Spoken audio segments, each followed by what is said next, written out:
The Last of Us Part 2 is the best story told the wrong way. It's a story of vengeance, of pain, of suffering. Vengeance is simply a desire for revenge, the retaliation or punishment of someone for some kind of harm that they have caused or wrongdoing that they did, whether real or perceived. Vengeance often involves deep anger and perhaps obsessive desire to get even by inflicting similar harm to the person who initially harmed the person seeking revenge. The concept of vengeance isn't new. Pure vengeance is something well known, from The Punisher, The Count of Monte Cristo, Unforgiven, V for Vendetta, Taken, Gladiator, The Crow, John Wick, Kill Bill, Dishonored, Fallout New Vegas, Sifu, Max Payne. Righteous vengeance is well documented. However, pushing the bounds of what is vengeance, when has your need for vengeance gone too far? Who will you be on the other side? And is it really worth it in the end?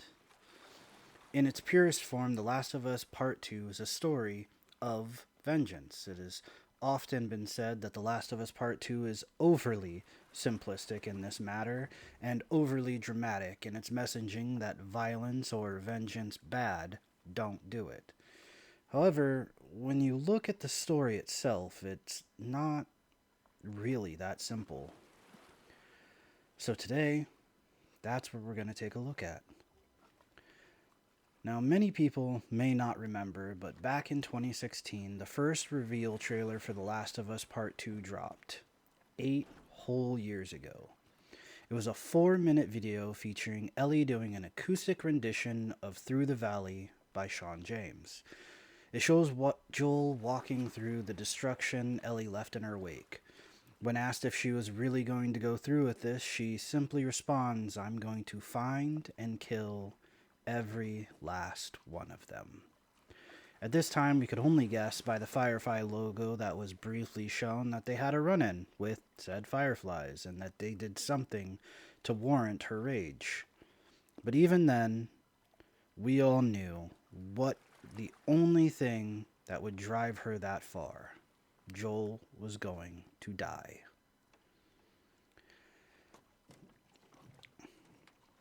The Last of Us Part 2 has 2 inciting incidents: Joel's death and the death of Abby's father from the first game.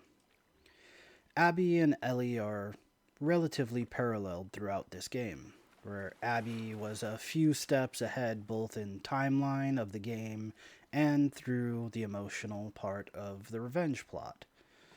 When we take an objective look at the 2 main songs that represent The Last of Us Part 2, Through the Valley and Future Days by Pearl Jam, which, while the former only really was seen in that reveal trailer and the latter took on the main source of connection between Ellie and Joel throughout the game of The Last of Us Part 2, both of these themes take on the challenge of the game itself. Through the Valley is a dark journey of the fallen hero. Ellie walks through the valley, leaving naught but death behind. It doesn't matter who the wolves are, who the Seraphites are as people. They are obstacles to her path. In the original trailer, this sense is more to avenge a wrong, and Ellie is seeking justice, but once we actually got our hands on the game, it was pure vengeance. Blinded by rage and pain, Ellie sets down on a path of destruction that in the final hour turns to a path of growth, where Abby is consumed by the opposite: righteous fury, the need to avenge her father's death. Abby isn't willing to kill or destroy the lives of anyone other than her target, Joel Miller. He's the only one that needs to pay for what he did. However, Ellie commits herself no matter how much pain and suffering she inflicts or incurs. Everyone and everything in her way gets to feel that wrath. She can't walk on the path of the right because she's wrong. Future Days, on the other hand, represents the path Joel wants for Ellie. It speaks to how he recognized how lost he was before he met her. It's a powerful representation of his belief in their future and how much he has grown to love and regard her as his second daughter. It is this song, the hope of the future that Joel holds for Ellie, that together they can overcome any obstacle. If we look at the choices made by Abby and Ellie, they are similar yet opposite. It's only in moments of high tension and almost erratic emotion that Abby loses control of herself and makes rash decisions, whereas Ellie seems to not be in control at all, letting her anger and her pain drive every move she makes. When we look at Abby, it's exactly that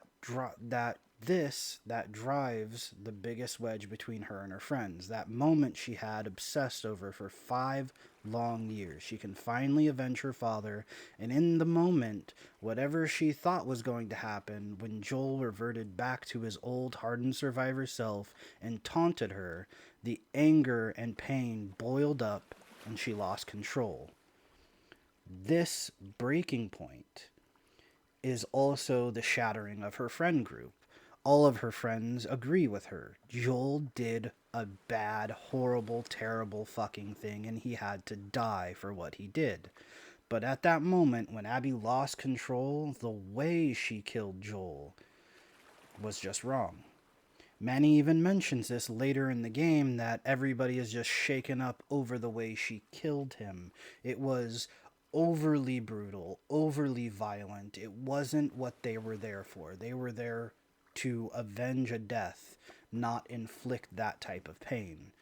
Where we see the inverse with Ellie. For the short time when Dina is with Ellie, the pull to only exact that pain on Abby is stronger, but as soon as Ellie is left to her own devices, the choice is gone. They all must suffer for what they took from her. We see this in how she approaches each encounter. The choice is not Ellie's, it's her anger that drives her.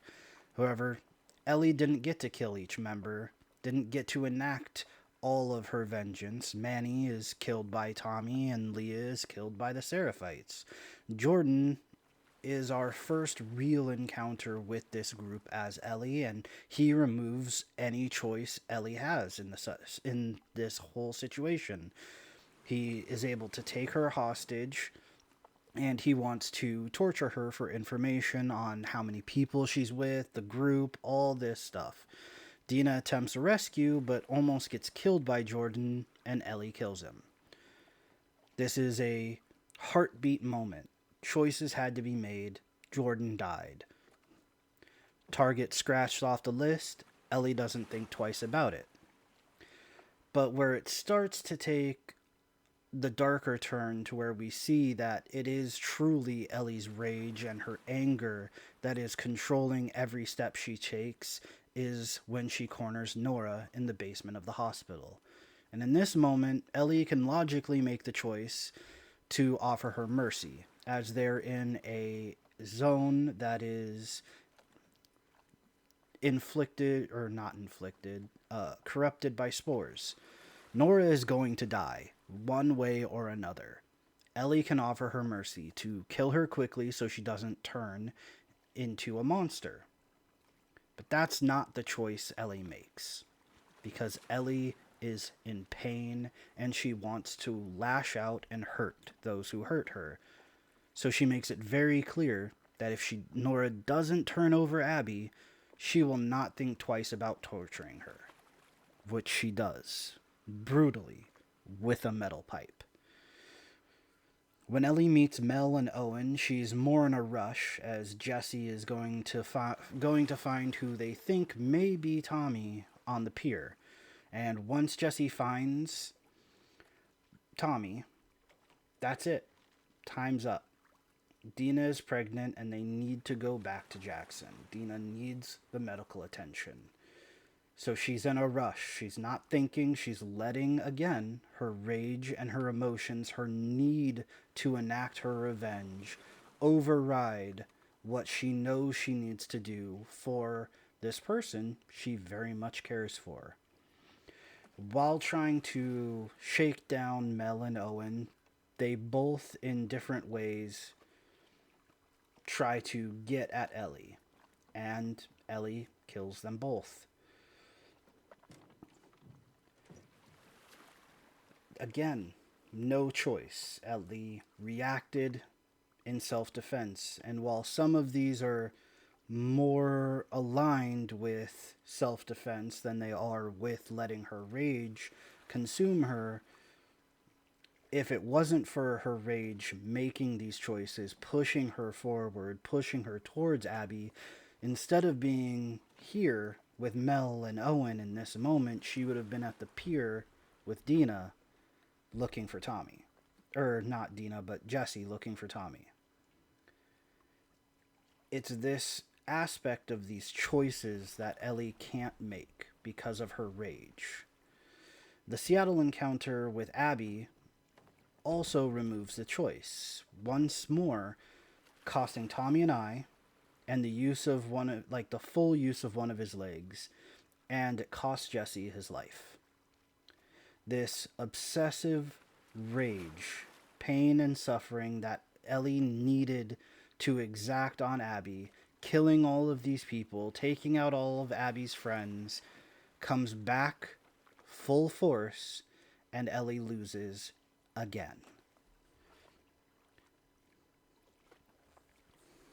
When we look at Abby, we see the choice has a big factor in her story as well.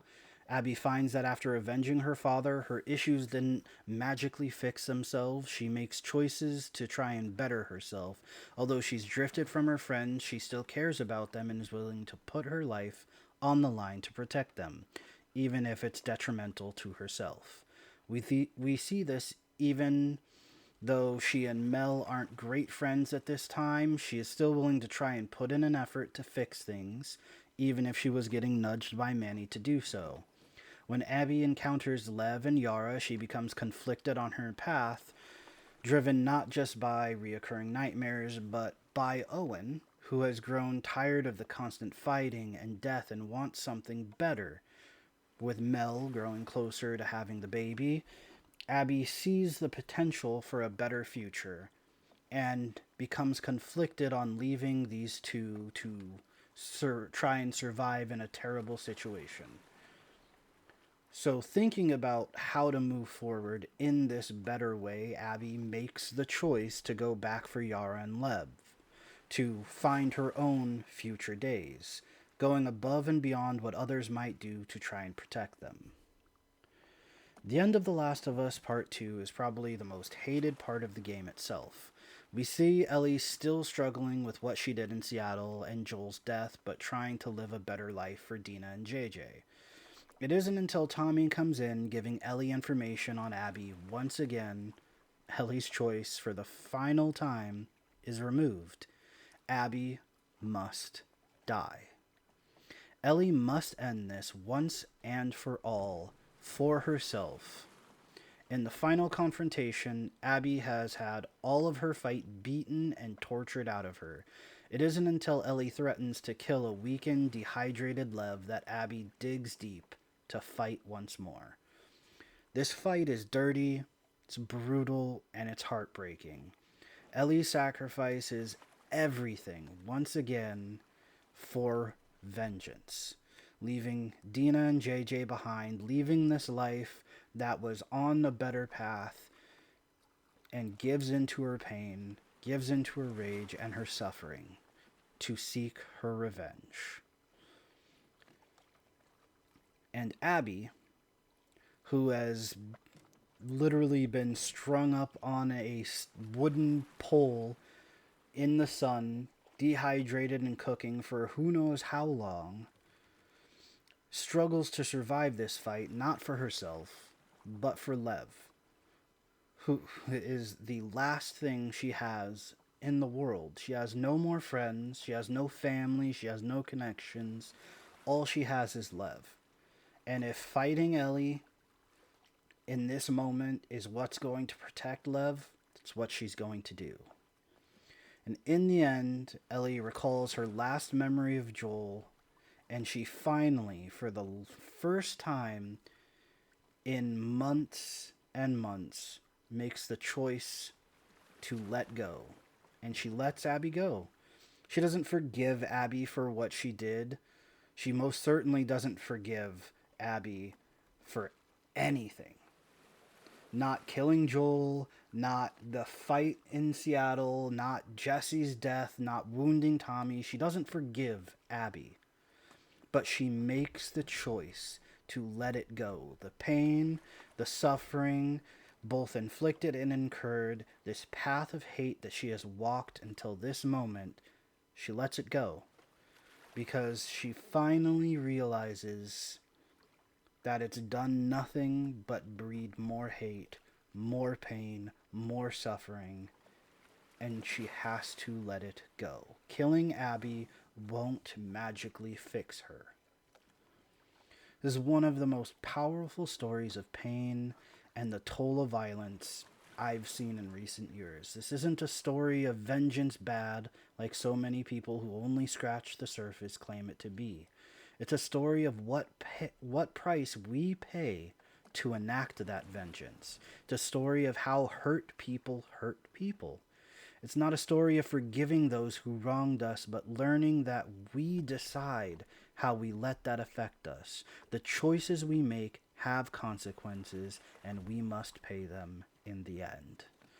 So if there's one thing that I hope you take away from this, it's simply think of who you are, think of who you want to be, and know that in the end, what we do matters. Be kind, be forgiving.